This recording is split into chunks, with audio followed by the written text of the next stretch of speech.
প্রতিষ্ঠান দুর্নীতিগ্রস্ত না, ব্যক্তিরা দুর্নীতিগ্রস্ত। অন্যদিকে এনটিআরসি এই শিক্ষক নিবন্ধনের পরীক্ষা নিতে গিয়ে বহু জাল সনদ বিক্রি করেছে।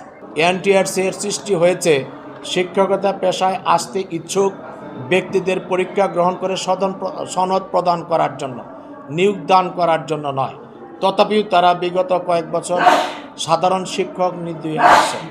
আমরা পত্রপত্রিকার মাধ্যমে দেখেছি এনটিআরসির মাধ্যমে নিয়োগপ্রাপ্ত শিক্ষকদের মধ্যে কয়েক হাজার শিক্ষকের নিবন্ধন সনদ জাল বা ভুয়া। সচেতন শিক্ষক সমাজের প্রশ্ন, এত জাল সনদ কারা প্রদান করেছে?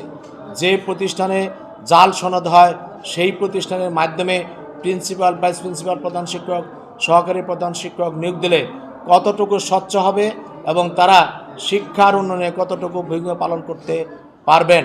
তাই আমাদের দাবি, গৃহীত পরীক্ষা বাতিল করে ম্যানেজিং কমিটির মাধ্যমে, গভর্নিং বডির মাধ্যমে প্রতিষ্ঠান প্রদান নিয়োগ দেওয়া হোক। তাহলে একদিকে যেমন দ্রুত নিয়োগ প্রক্রিয়া সম্পন্ন করা যাবে, অন্যদিকে মানসম্পন্ন, দক্ষ, বিজ্ঞ প্রতিষ্ঠান প্রদান নিয়োগ দেওয়া সম্ভব হবে। পরিশেষে আপনাদের অনেক অনেক ধন্যবাদ জানিয়ে আমার লিখিত বক্তব্য শেষ করছি। গভর্নিং বডি এনটিআরসি এটি প্রতিষ্ঠানের নাম, কিন্তু যারা বসে থাকেন তারা ব্যক্তি। বিগত 17 বছরে যারা গভর্নিং বডিতে বসেছেন তারা দুর্নীতিগ্রস্ত হয়ে রাজনৈতিক উদ্দেশ্য প্রণীত হয়ে নিয়োগ দিয়েছে। অন্যদিকে এনটিআরসি এই শিক্ষক নিবন্ধনের পরীক্ষা নিতে গিয়ে বহু জাল সনদ বিক্রি করেছে। তো চরিত্রের দিক থেকে এনটিআরসি এর গভর্নিং বডির সদস্যদের মধ্যে পার্থক্য কোথায়? ফলে আমি মনে করছি প্রতিষ্ঠান দুর্নীতিগ্রস্ত না, ব্যক্তিরা দুর্নীতিগ্রস্ত। আর গভর্নিং বডি, ম্যানেজিং কমিটির মাধ্যমে নিয়োগ দিলে যেহেতু প্রতিষ্ঠান প্রধান বিজ্ঞ, দক্ষ, অভিজ্ঞ এবং তার যে বুদ্ধিমত্তা, এই বিষয়গুলো গভর্নিং বডি নিয়োগ দিলে তারা যথাযথ যাচাই করতে পারবে। কিন্তু এনটিআরসি এমসিকিউর মাধ্যমে পরীক্ষা দিয়ে তার এমসিকিউর মেধা যাচাই করতে পারবেন, কিন্তু দক্ষতা, অভিজ্ঞতা, বিজ্ঞতার যাচাই তারা করতে পারবেন না। ফলে বিজ্ঞ, দক্ষ, অভিজ্ঞ শিক্ষক প্রদান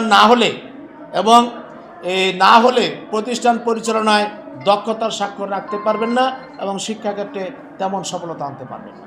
গভর্নিং বডি নিয়োগ প্রক্রিয়ায় আমরা অধিদপ্তরকে বলেছি গভর্নিং বডি গঠনের ক্ষেত্রে স্বচ্ছতা আনয়নের জন্য। এক্ষেত্রে শিক্ষিত পেশাজীবী, যেমন অবসরপ্রাপ্ত শিক্ষক অথবা কর্মকর্তা শিক্ষক, প্রধান শিক্ষক অথবা ডাক্তার, ইঞ্জিনিয়ার, অবসরপ্রাপ্ত ডাক্তার, ইঞ্জিনিয়ার, সাংবাদিক, এদেরকে গভর্নিং বডিতে অন্তর্ভুক্ত করা হোক।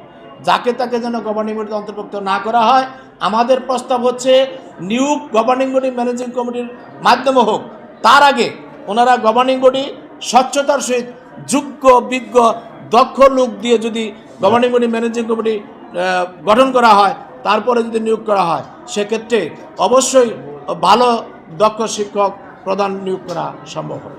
রাজনৈতিক প্রভাব খাটিয়ে অর্থনৈতিক বা অন্যান্য বিষয় যেমন আছে, এটি কি শুধু গভর্নিং বডির ম্যানেজিং কমিটিতে আছে?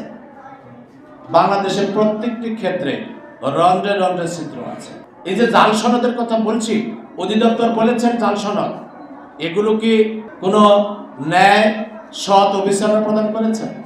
নিশ্চয়ই এনটিআরসি কর্মরত যারা আছেন তারাই প্রদান করেছেন। এখানে ব্যক্তিরা দোষী এবং রাজনৈতিক এবং অন্যান্য উদ্দেশ্য প্রণীত হয়ে গভর্নিং বডিতে যেমন নিয়োগ হতে পারে, এনটিআরসিতেও আমি মনে করছি সেরকম প্রক্রিয়া অবশ্যই হতে পারে।